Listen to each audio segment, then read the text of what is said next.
So now we have figured out the problem.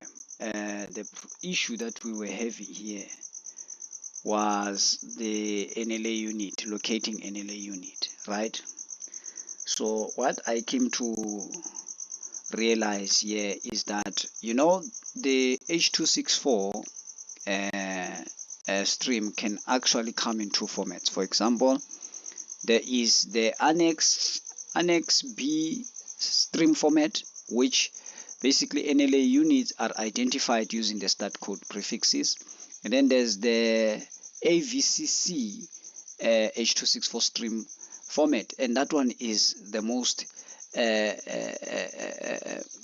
easy one to deal with, because there you know the size of the NLA unit beforehand.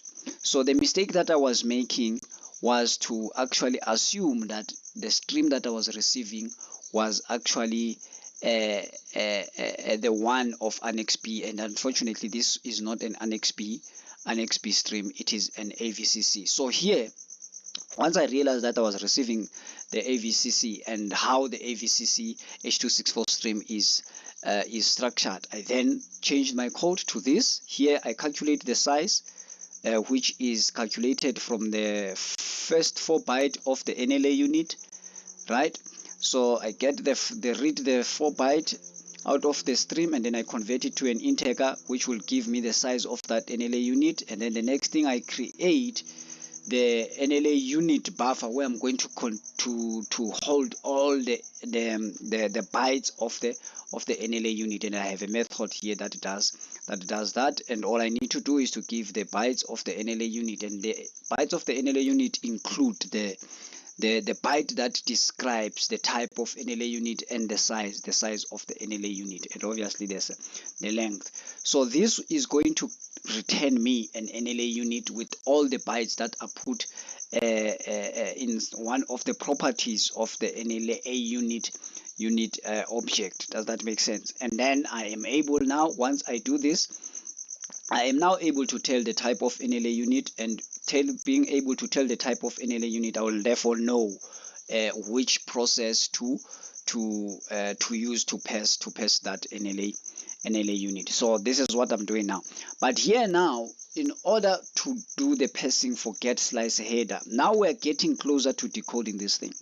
We are getting closer to decoding, because you see now we are dealing with a slice of a frame. The next thing that we are going to deal with is the macro block, and when we get to the macro block, but it's where now we get the lumas, the colors of each and every pixels. But for now, let's get this one.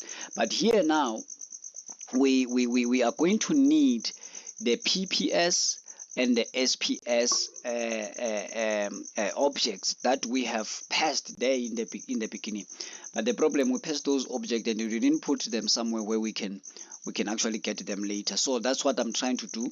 I need to inject those objects as I create them, so that when I need them later, I'm able to get them out of the system that I would be using to inject objects. So this is where we are, and this works very, very, very, very, very nice. I will make an example, and I've tested all my values against the media info application, and I get the same data, and this is very interesting. Let's see, just to show you. Oh my god. Fail, would you like to continue and run the last successful? Oh, this is where I made changes and I did not complete those changes. Okay, yeah, this is here. Let's get this thing out of here, because I still need to get some things here. Let's do this. Let's do this. Should work now. Quick.